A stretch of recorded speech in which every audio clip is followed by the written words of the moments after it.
Welcome to Wine, Food and Travel with me, Marc Millon, on Italian Wine Podcast. Listen in as we journey to some of Italy's most beautiful places in the company of those who know them best, the families who grow grapes and make fabulous wines. Through their stories, we will learn not just about their wines, but also about their ways of life, the local and regional foods and specialities that pair naturally with their wines, and the most beautiful places to visit. We have a wonderful journey of discovery ahead of us, and I hope you will join me.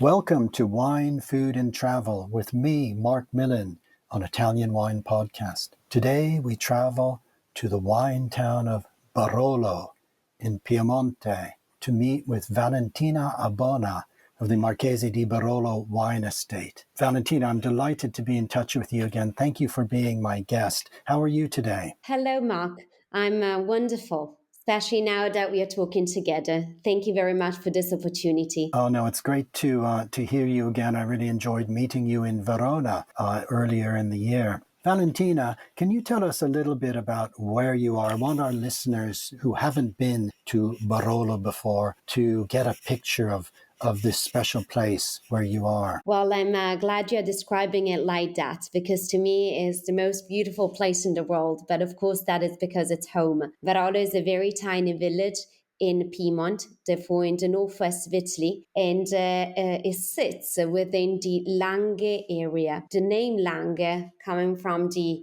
ancient language, means the strips of land, because all the area was actually a former seabed millions of years ago. Then when the sea went away and the hills started to rise, according to when they rise, we find different soil composition, which characterize the area in a way that allows our wine to be so peculiar that can't be reproduced anywhere else in the planet.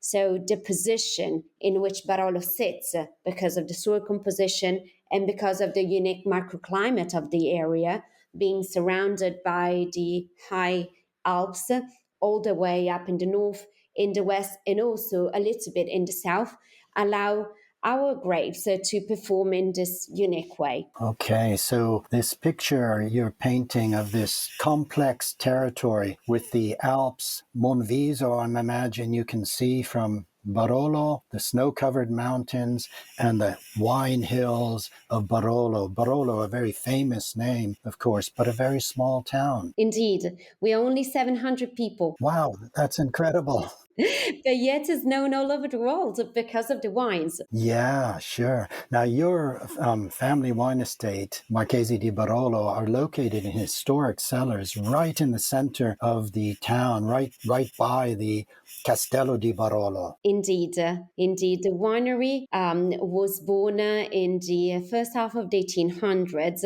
as you mentioned, right in front of the castle, which was the estate where the Marcheses of Barolo used to spend most of their time. They did have a beautiful palace in Turin, but in the holidays, I would say they used to spend a lot of time in Barolo, where they lived actually for quite a bit. And immediately Juliette Colbert, the last Marquis of Barolo, who was a French noblewoman, arrived in Barolo because of love. She got married with Carlo Tancredi Falletti, who was the descendant of the Falletti family, the Marquises of the town of Barolo. She immediately realized the potential that our terroir could give to the wines that here were produced. And so to make this wine and to allow this expression so unique and so special, she created beautiful cellars right in front of her castle, right in front of her home. And these are your family cellars now? Today, they're owned by my family, who actually bought them back in 1929. So it's over 90 years that my family moved from our little estate very next to the castle. So on the same side of the town to where the castle is, right in the town center. We moved from there, where our historical cellar were, and where our family was born as winemakers already in the second half of the 1800s, to the estate of the Marquises. So that's a really fascinating story, Valentina, and it's really interesting to note that this development of Barolo, the wine, was happening around the same time as the Italian nation was being born. And in fact, the wine itself is linked to the history of Italy through the King of Italy and through the first Prime Minister. Oh, very much indeed. Actually, the wine Barolo was born prior to the unification of Italy. So Italy as a country is more recent than Barolo wine, just for a few decades, of course. But there are testimonies that already in the 30s of the 1800s, the Marcheses of Barolo were active, not just in the production, but also on the commercialization of the wine. So it was a profitable business already. And it became so popular, this wine, among the royal courts of the time, that even the ancestor to the first king of Italy, Carlo Alberto, was interested about the wine that Marquise Juliette used to make in her little village in Barolo, which was, however, under his reign, the Savoy reign. So for her king, Marquise Juliette sent 325 barrels, long barrels, caribou barrels that went all the way from the state in which our family still vinifies today, all the way up to the royal court in Turin, which later on became the first capital of Italy. And it's since this episode that Barolo is known as the king of wine and the wine for kings, because the king had it for every day of the year without, unless the 40 days of Lent, because Marquise Juliette was very Catholic, so counted only the drinking days for the king. And also to send a message to the king, because he was asking for the wine. And as he was her king, she sent it without saying anything, but she sent this second message to him. You have someone above you who is God that you have to pay respect to. So in those 40 days, not even you who are the king can drink. So it's a lesson which we should remember every day still today. Yes, yes. Well, that is a fascinating history, this link of Barolo wine with the Carlo Alberto, father of the first king of Italy. Now, please describe for us Barolo wine made from the Nebbiolo grape. What makes Barolo such a special wine? Well, of course, it's the terroir in which the grape Nebbiolo is born. In fact, if you try to plant Nebbiolo somewhere else, you won't have the same expression. Nebbiolo is the most sensitive grape in this sense. It really changes according to the situation, the environment in which it is grown. But besides this, not even within Barolo itself, Nebbiolo has the same expression. The area of Barolo, which counts 11 villages, so the town of Barolo itself plus other 10, is divided in 170 different single vineyards. This means that there is at least 170 opportunities, expressions, so to show what Barolo is. And they are so peculiar because of what the grape gets from the soil, from the environment. So the microclimate, the exposure of the vineyard, the altitude of the vineyard itself, that is so difficult to describe the wine Barolo with just few words or just few sentences. It's definitely a very profound wine that has a million of shades. And the more you taste it, the more you get familiar with it. But it's just like speaking to a person. There is a still conversation that can continue for a very long time when it comes to a glass of Barolo. Yes, actually, I think that's a good way to describe it, because it isn't a wine that reveals itself easily, yet it is able to express with precision, like all great wines, its territory. One valley, one town, one MGA named Cru Vineyard, being very, very different. Same family, but very different. I agree with you. It's really like brothers within the same families. They have the same parents, but still their expression, their personality is a bit different. In fact, Nebbiolo that grows in sandy soils tends to be more open, more expressed, a little bit lighter in structure. Where would that be, for example? What comune, for example, would have the sandy soil? Generally speaking, all the area of Barolo, which is positioned in the northwest, tends to be sandier. Therefore, in communes such as La Morra or Verduno, Novello, we find it is lighter and more approachable expressions of Nebbiolo, while in villages such as Serralunga, Monforte, Castiglione Falletto, which are characterized by more compact and stony soil, because these are older hills that emerge from the sea prior to the ones of La Morra, Novello, which are still covered with a nice amount of sand. In these villages in the southeast, we find more compact and stony soil composition, which allowed a more introverted expression of Barolo, a little bit closer on the nose, more ageable, and definitely more severe, more vertical, with a stronger tanning approach. Well, that is really fascinating. And we're talking about, when you're talking about younger areas and older, we're talking about millions of years difference, aren't we? Oh, sure. So the older vineyards, the older hills, I should say, date back from at least 11 to 15 million of years ago, while the younger ones from 7 to 11. So there are a million of years of distance between one and the other.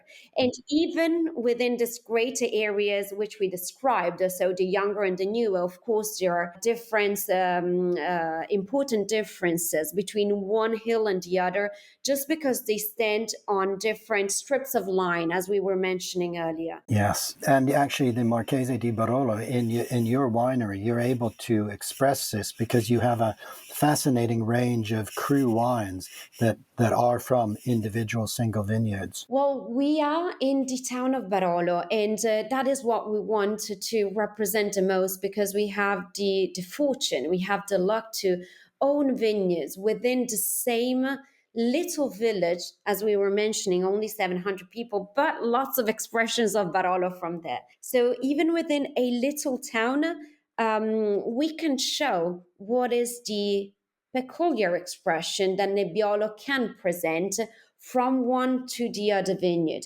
So we chose to show separately our single vineyards within the town of Barolo, and specifically three which stand on parallel hills. Or let's say almost parallel hills, which are therefore very similar in terms of exposure of the vineyard. They are also similar in terms of altitude and microclimate, because they stand very close one to the other. But yet, because the town of Barolo is quite central into the winemaking area, it benefits from different type of soil that here kind of merge and find a connection. So even vineyards which are very close one to the other can really present extremely different soil types. Therefore, Cannubi, Sarmassa, and Coste di Rose are the three single vineyards which we decided to show individually into single cru expressions. Coste di Rose being the most sandy vineyard that we own in the town of Barolo. In Sarmassa, it's extreme opposite, the most compact and stony one. Cannubi kinds of stand in the middle. So within 1 kilometer of distance, we find these three situations which are so different and peculiar to justify the single expression of the Barolo. So Coste di Rose, because of the sandy soil that characterize the hill, would definitely be the most expressed, the most delicate and floral and gentle expression of Barolo. Also the one that you might want to approach earlier in its youth. While Cannubi, it's a little bit more rich, more severe in terms of tannins. The name Cannubi itself, we believe, come from connubio, which means meeting in marriage in ancient Italian, because it is a sort of meeting in marriage of the different soil types that characterize either Coste di Rose and Sermassa. So it's a nice merge of these two, It presents a nice sandy cover on the top and compact and stony soils more in the heart of the vineyard. So this combination of the two allows a very harmonic expression of wine, which shows freshness, but at the same time richness and strength in the body. In Sarmassa, which is the most stony and dry vineyard that we own in the town of Barolo, in this situation of equal exposure, altitude, and microclimate, shows the most dry and vertical expression of Barolo that perhaps you want to wait a little bit longer before to enjoy. Oh, that's so fascinating, Valentina, that within such a short distance, there's completely different expressions. Now, all of the wines of the Barolo zone, not just Barolo, but also Nebbiolo, Dolcetto, Barbera. These are wines above all to enjoy with food. And the food of Le Langhe is famous throughout Italy as one of the finest local regional tables in the country. Tell us a little bit about the food in Le Langhe and how it goes so well with your wines. Well, as you mentioned, one thing goes with the other. I can't think of drinking wine from our region without having a nice dish in front of me, and vice versa, actually. So I always thought the two things together. And because of this, my mom decided to open a restaurant right on top of the historical winery, to show how incredible this marriage is between wine and food. All of our grapes, Nebbiolo, but as you mentioned, also Barbera, Dolcetto, are characterized by high acidity and great tannins, one more than the others, but still we find a nice combination of these two elements in all of our grapes. And this definitely justifies the fact that wines go well with food, because the acidity allows you to always have your mouth watering and begging for something else to eat, while the tannins dry it out. So it's a nice combination, a nice cleanse that wines make in your mouth that really allow you to enjoy the food at best. And we have so many different recipes to match with all of the wines that we can make in this area, starting from the antipastis, which we are very big in here in Piemonte. I just tell you that when my mom and dad got married, they had 20 different antipasti for the wedding lunch. Oh, wow, that's amazing. And it was a very typical one. So I will mention just few, of course, because 20 would be too much, but too many. But definitely, vitello tonnato is known probably all over the world. This is the slices of thin veal with a tuna sauce. Indeed. At least this is the way we do it here in Piedmont, which is very typical from our region. Probably in other regions you would find it made in different way. So as you mentioned, is a very thin slice of veal, tender veal, with a nice and thick tuna sauce, so with some capers in, so also quite salty, which goes very well with the minerality of our wines. Then I can think of our carne cruda, so our raw meat of Fassona meat, which is a very lean breed of beef. So with no fat that melts, therefore you can't really cook it as a steak. You'd rather have it raw, rare, as a tartare or albese style, so cut very, very thin as a carpaccio, because it's already very tender. And or otherwise you can have it braised as a main course. And usually we braise it with Barolo wine, because without fat, we need to put some juice in it, so to make it soft while you're cooking it. That's the brizzato al Barolo. Bravissimo. You don't need any other spice or any other ingredient to enrich it, because already the Barolo makes it all. And then, of course, the primi piatti, so our pasta dishes, is a typical pasta made by hand, either with filled, so our agnolotti del plin, or our very thin tagliarini, which are very thin tagliatelle. And for both recipes, we use a lot of eggs. Specifically for the tajarin recipes goes from 30 to 40 yolks for each kilo of flour. Wow, that's incredible. And still remains so soft because we really work it a lot with our hands. And the tajarin you would have with different sauces throughout the year, perhaps something fresh in the summer and a ragu. Yes, typically you can have them even with different kinds of ragu. You can have them in summertime. My favorite would be with rabbit ragu, which is this white but very tasty meat. We do eat a lot of rabbit here in Piedmont. Another typical recipe with rabbit would be coniglio all'arnese, so rabbit cooked with Arnese wine, which is one of the few but very special white wines that we make here in Piedmont. Or in maybe towards wintertime, you want to have your tajarin with a red sauce ragu. Mm-hmm. And perhaps with simple dressing of butter and tartufo bianco. Well, that doesn't make it too simple, but yes, I do agree with you. That's a very special recipe. Tell us a little bit about the tartufo bianco d'Alba. Well, I think that again, just like Barolo, truffle from Alba, the white truffle from Alba is known all over the world. And we are so lucky to have it so close by. We can find it only in a very limited period of time at a year, so from September to November, even though lately towards end of November and December, we still find some very tasty ones. But with just few slices of the tartufo, you really enrich your dishes in an incredible way. Therefore, you don't need any dressing on them. Even a simple egg, as I was mentioning, we do use a lot of eggs in our cuisine, but just a simple egg with some truffle shaved on top, it makes it such a special dish to go with wines from Nebbiolo to Barbera to Barolo. Wow, that's I'm just imagining that overpowering, wonderful scent of a tartufo bianco when it's just thinly sliced. Such a special treat whenever one is in the area at that time of year. And it does match so well with the Barolo, because many of the notes that we find in rich and aged Nebbiolo are notes that remind of the truffle and of the forest. Of course, that undergrowth, that earthiness that can come out in the wine. Indeed.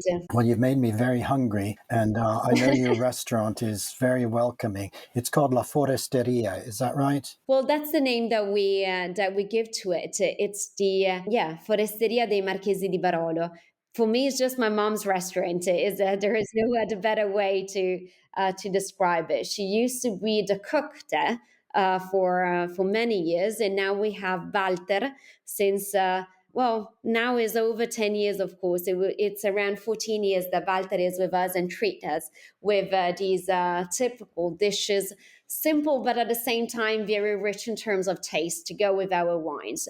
So every dish in the menu, every course is thought to be paired with a specific wine. So the combination of the two is what should show. The food shouldn't overpower the wine and vice versa. Right. Well, that's a beautiful balance. And to finish a meal, what would be a typical dessert that you would have, and what wine would you serve with it? Well, again, we are spoiled now that you made me think of this since the very beginning to the very end of the meal, because even our desserts are really tasty. I can think of panna cotta, I can think of bunette, which is probably the most traditional dish. Dessert dish of Piedmont is a pudding based of chocolate and amaretti, so these almond cookies, which are typical from our area, and or either a torta alle nocciole, so a hazelnut cake. Hazelnuts, again, are a typical ingredient, local ingredient from our area. And to pair with those, you can choose between a moscato, which probably goes with the lighter, not in terms of sweetness, but lighter in terms of taste, desserts. So maybe the panna cotta or the hazelnut cake. And for the bunette, I would probably go with the Barolo Chinato, which is it's a beautiful, not even a wine, Barolo Chinato. It's between a wine and a vermouth. So Barolo Chinato is a fortified wine, Barolo, that has to receive the DOCG. So you have to go through all the process of aging of Barolo. And then later on, you blend it with an alcoholic solution in which different herbs and roots and flowers were left in maceration. Usually is sugary, so to extract even more all flavors. So Barolo Chinato is enriched of sweetness, but also the bitterness of the ingredients that you live in maceration, and is used today as a digestive to close the meal or to be paired with chocolate. So bunette or just a little piece of dark chocolate is perfect. Wow, that sounds wonderful. A perfect digestivo, perfect end to a long, wonderful meal in Le Langhe. And a perfect end, I think, to our wonderful conversation, Valentina. It's been so lovely hearing you again and hearing really a more intimate picture of your life and food in such a beautiful place, Barolo. Thank you so much for joining me. Thank you, Mark, for this opportunity. And hopefully next time we'll be together in front of a nice dish and glass of wine. So to cheer together. Yes, I look forward to that, Valentina. Okay. Thank you very much. Bye-bye for now. Ciao. Ciao, ciao a tutti. Bye bye. Ciao, ciao. We hope you enjoyed today's episode of Wine, Food and Travel with me, Marc Millon, on Italian Wine Podcast. Please remember to like, share, and subscribe right here or wherever you get your pods. Likewise, you can visit us at ItalianWinePodcast.com. Until next time, chin chin.